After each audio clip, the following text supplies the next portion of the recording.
Okay အားလုံးပဲမင်္ဂလာပါကျွန်တော်ဒီနေ့ပြပေးမယ်ပစ္စည်းလေးကတော့ကျွန်တော်ဒီ HIK ကထုတ်တယ်ကျွန်တော် wireless brick လေးပေါ့ဒီ wireless brick လေးကိုကျွန်တော်ဘယ်နေရာမှာအများဆုံးသုံးလဲဘယ်လိုမျိုး start အလုပ်လဲဆိုတော့ကျွန်တော်ဒီ video ပြပေးမယ်ဒီ wireless brick လေးကကျွန်တော်တို့အများဆုံးသုံးတာကြတော့ဒီကောင်လေးကတော့ဒီ CDP တို့ကျိုးဆွဲဖို့နောက်ကျိုးဆွဲဖို့လက်လန်းမမီနိုင်တဲ့နေရာမျိုးတွေမှာဆိုတော့ကျွန်တော်ဒီကောင်လေးကိုသုံးတယ်ပြီးတော့ဒီကောင်လေးက wireless brick လေးဖြစ်တယ် CPU လို့ပဲပါတဲ့အတွက်ကြောင့်ကျွန်တော်နောက် cable ဆွဲမဲ့ခက်ခဲဖြစ်တဲ့နေရာတွေပေါ့အဲ့လိုတော့ပြုတ်ပဲဆက်ဖို့ခက်ခဲဖြစ်တဲ့နေရာတွေဆိုလို့ရှိရင်ဒီကောင်လေးကို wireless brick အနေနဲ့လည်းကျွန်တော်သုံးပြလို့ရတယ် okay ဒီကောင်လေးကိုကျွန်တော်ဆက်ဖွင့်ပြမယ်ကျွန်တော်ဒီကောင်လေးကကျွန်တော်ပုံမှန်ကျွန်တော်မြင်မှုတွေကြာ wireless brick ဒီကောင်လေးက color လေးနှစ်မျိုးပါတယ်ကျွန်တော်တို့ root ကြီးမှာမြင်မှုတဲ့ wireless brick ကြောင့်တော့ color လေးဒီပုံစံလေးတွေနောက်ကျတော့ပုံစံတွေနဲ့꿰တယ်အဖြူပါတယ်အနက်ပါတယ်အဲ့တော့ကျွန်တော်အခုဒီကောင် unboxing လုပ်တော့ဒီနှစ်ခု꿰တာလေးတွေ့ရတယ်ပြီးတော့ adapter ကျတော့ကျွန်တော်တို့ဒီ power ဒီ adapter တက်ပြီး power cable တက်မဟုတ်ဘူး။ဒါကြောင့်2 pin လေးနဲ့ပြီးတော့ဒီရောက်မှာဝင်ထွက်ဒီ POU နဲ့ဒီ LAN နဲ့ပေါ့နှစ်ခုပါတယ်။ပုံမှန်တော့နှစ်ခုဆိုတော့ adapter နှစ်ခုပါတယ်။အဲ့တော့ဒီကောင်ကိုကျွန်တော်ဒီလိုမျိုးဆက်လုပ်နေဆိုတော့ဒီကောင်ဆက်ပြပေးမယ်။ Okay ဒီကောင်လေးကိုဖွင့်မယ်ဆိုလို့ရှိရင်ကျွန်တော်ဒီအောက်မှာ clip လေးပါတယ်အဲ့ဒီ clip လေးကိုကျွန်တော်တို့ဖိပြီးတော့ဖုန်းရဲ့အခြေအသားလေးဖွင့်လိုက်လို့ရှိရင် okay ဒါပြင်မြင်ရမယ် okay ဒီမှာ LAN 2ပြီးဒီမှာ POE LAN 1 okay ဒီမှာ view လေးကြတော့လေ view လေးအဲ့လိုပဲဒီ clip လေးကိုဒီ line လေးသားလေးဆွဲမှာပြီးတော့ဖွင့်လိုက်မယ်ဖွင့်လိုက်လို့ရှိရင်တော့ဒီမှာအောက်ဒီမှာကြောင့် LAN 2မှာကြောင့်အောက်ဖြစ်သွားပြီဒီမှာကြောင့် LAN 1အဲ့တော့ဒီနှစ်ခုမှာပြန်ပေါင်းမယ်ဆိုပြီး net လေးရမယ်တော့ပြန်ပြီးတော့နောက်ပြန်ထွက်လိုက်အောင်ပေါ့ဒီကောင်းစီရွှေ့နေဟာလို့အောင်နောက်ပြန်ထွက်မယ်အဲ့ဒီကောင်းလေးကျွန်တော် start လုပ်မယ်ဆိုလို့ရှိရင်ကျွန်တော်ပုံမှန်အတိုင်းပဲ power ကျွေးရမယ် power ကျွေးမယ်ဆိုလို့ရှိရင်ကျွန်တော်ဆက်လက် adapter ပေါ့ adapter မှာကျွန်တော်ဒီမှာ POE နေရာမှာကျွန်တော် LAN cable ရဲ့တစ်ချောင်းပို့မယ်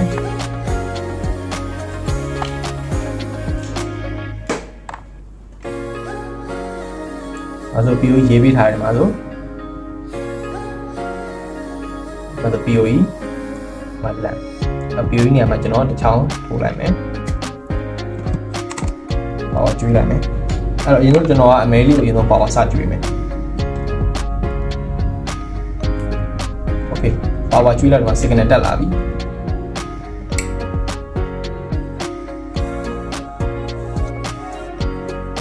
okay အဲ့လိုပဲ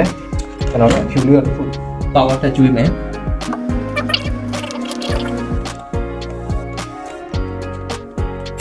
ပြန်ပါကျွေးလိုက်ပြီ signal တက်လာပြီအဲ့တော့ဘလော့ဆယ်က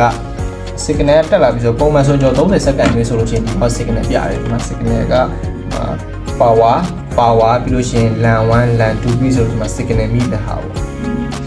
အဲ့တော့ power ကျွေးလိုက်ပြီဆိုတော့ okay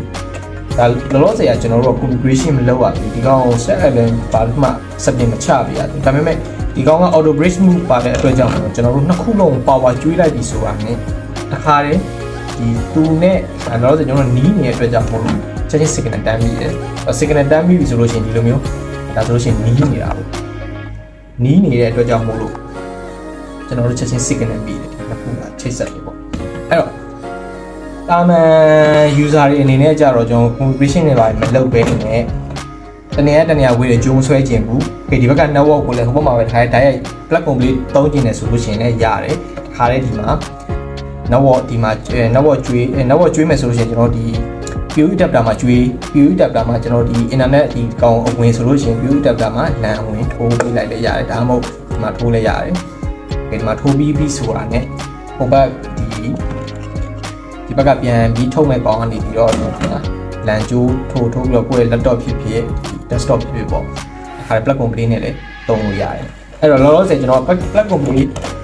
ဒီ plug complete မသုံးပဲနဲ့ကျွန်တော် configuration လေးတစ်ချက်ပြပေးမယ် okay အဲ့တော့ကျွန်တော် configuration လောက်မှာဖြစ်တဲ့အတွက်ကြောင့်မို့ကျွန်တော်တို့ main တစ်ခု ခုဖြစ်တယ်ဒီnet kလေးပေါ့ဒီ net ကလေးကိုကျွန်တော်တို့ကျွန်တော်မှာဒီမှာကွန်ပျူတာနဲ့ join နိုင်တဲ့ဒီလိုတော့ဒီလန်တူမှာလည်းတစ်ချက်ထိုးလိုက်မယ်โอเคထိုးပြီးလို့ရှိရင်ဒီမှာလန်တူဆိုပြီးမှ second လာတက်တယ်โอเคအဲ့တော့ကျွန်တော်တို့ဒီကွန်ပျူတာတွေက browser ထဲကိုဝင်ပြီးတော့သူ့ရဲ့ IP address နဲ့သူ့ရဲ့ဒီ portal တွေကိုချက်ပြီးမယ်ကျွန်တော်လန်ကျိုးထိုးပြီးပြီဆိုတော့ကျွန်တော်ဒီ browser တစ်ခုလည်းဝင်ပြီးတော့ကျွန်တော်တို့က configuration လုပ်မှာဒါပေမဲ့ဒီကောင်းရဲ့ default IP ကပုံမှန်ဆိုလို့ရှိရင် 1.1 0.1 ဒါပုံမှန်သူတို့ default IP ပဲဒါလက်ရှိဒါကျွန်တော်ရွေးတဲ့ဒါ network ယူထားတဲ့ကောင်းပြီပေါ့ဒါကြတော့ extra နဲ့ okay ကျွန်တော်ဒီမှာ extra နဲ့မှကျွန်တော်ပေးထားတာက 1.1 နဲ့ပေးထားတယ်အဲ့တော့ကျွန်တော်ကသူ့ရဲ့ IP ကိုအရင်ဆုံးကျွန်တော် IP scan နဲ့ရေးရှာလိုက်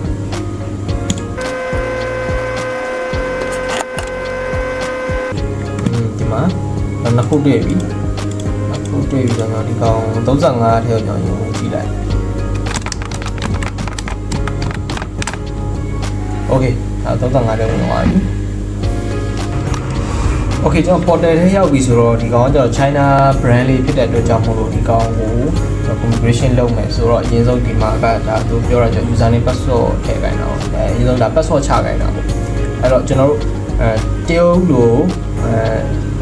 နားမလည်နိုင်ဘူးဆိုလို့ရင်တော့ဒီ Chrome ကနေပြီးတော့ translate နဲ့ပေါင်း translate လုပ်လို့ရတယ် Okay အဲ့ဒါတော့ device activation နဲ့ password ထည့်လိုက်မယ် password ထည့်လိုက်မယ်ဒါပထမဆုံးကျွန်တော် start လုပ်မယ်ဆိုတော့ကိုယ်က password ထည့်ပြရတယ် password ထည့်ပြလိုက် Okay password ထည့်ပြီးဆိုတော့သူ့ portal ထဲကိုကျွန်တော်ဝင်သွား portal ထဲဝင်ဆိုလို့ရှိရင်ဒါ center ဒါ site ပေါ့Okay ဒါ35ဆိုတော့ကျွန်တော် IP နှစ်ခုတွေ့ခဲ့36အဲ့တော့36လို့ကျွန်တော်ချက်ဝင်တယ်တော့36လဲအဲ့လိုပဲလာဒီပဲကျွန်တော်ဒီမှာ password ထည့်ပေးရမယ်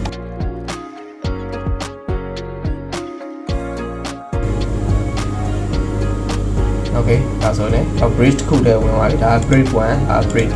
2ဟိုဒါဆိုတာ bridge နှစ်ခုချိန်နေပြီဒီမှာသူ့ပွားဝေးဘလောက်ချိန်နေရလေးပြနေဘယ်လောက်မှတ်ထွက်တယ်ဆိုတာလေးဒီမှာပေါ့အဲ့တော့ဒီမှာကဒါလက်ရှိမှာဒီကောင်က China brand ဖြစ်တဲ့အတွက်ကြောင့်မဟုတ်ကြောင်းဒီ configuration လုပ်လို့ခက်ခဲတက်တဲ့သူတွေအတွက်ဆိုလို့ရှိရင်တော့ recommend ပေးတာကတော့ Chrome browser ထဲကနေပြီး translate လေးနဲ့ translate လေးလုပ်ပြီးတော့ကျွန်တော်တို့ဒီ configuration လုပ်ဖို့အတွက်တော့ recommend ပေးတယ်ဟိုဒါလုံးနဲ့ချိတ်ဆက်သွားပြီခေဒါသူ့မှာဘာတွေပေါင်းလဲဆိုတော့ network setting မှာ LAN setting တွေပါမယ် wireless setting တွေထဲမှာကျွန်တော်ပုံမှန်ဆိုတာသူရဲ့ SSID ပေါ့ဒါဒီရဲ့ဒီ bridge SSID ကတော့ auto hide ထားတာဒါပေါ့ကိုဒီဖုန်းလို့လည်းရတယ်မုံလည်းရတယ်ဒီ bridge ဒီတိုင်းပဲသုံးမယ်ဆိုလို့ရှိရင်လည်းရတယ်အဲဒါ VLAN management ဒါ PoE management တွေဒါ endpoint တွေ troubleshooting လုပ်တဲ့ဟာတွေ system configuration ဒါအဆုံးပိုင်းဒါကိုကြိုက်တဲ့တက်လုပ်လို့ရတယ်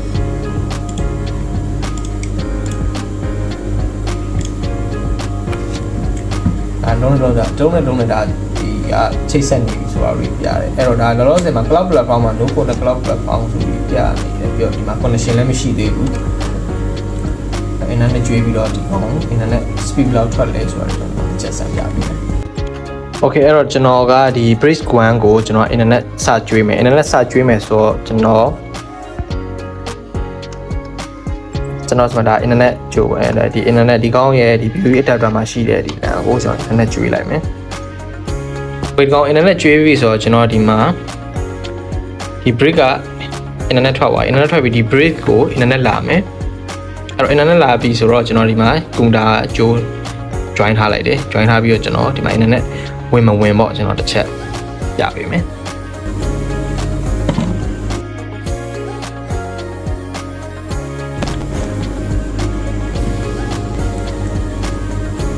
Okay ဒါဆိုလို့ရှိရင်ကျွန်တော်ဒါ internet ကျွန်တော်ကျတော့ဒီ micro hotspot ကိုတုံးထားတော့ကြောက်မို့လို့ဒီမှာ internet ချိန်ဖို့ပေါ်တယ်ဒါဆိုပေါ်လာပြီဒါဆိုလို့ရှိရင်ဒါ internet plug complete ဒါတိုင်းမိသွား internet မိသွားဆိုတော့ကျွန်တော်ပေါ်တယ်ထဲကိုကျွန်တော်ပုံမှန်ကျွန်တော်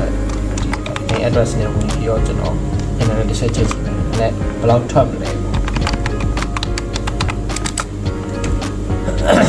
Okay ဒါဆိုလို့ရှိရင်ဒါ internet လုံးဝချိန်သွား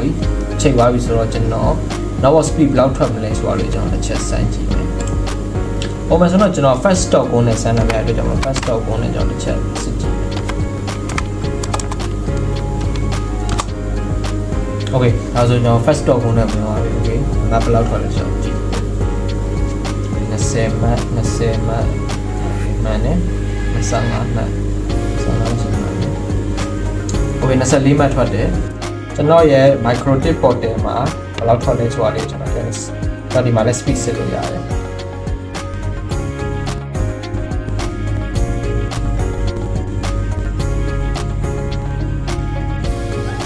ပေါ်မှာရောမစစ်ဘူး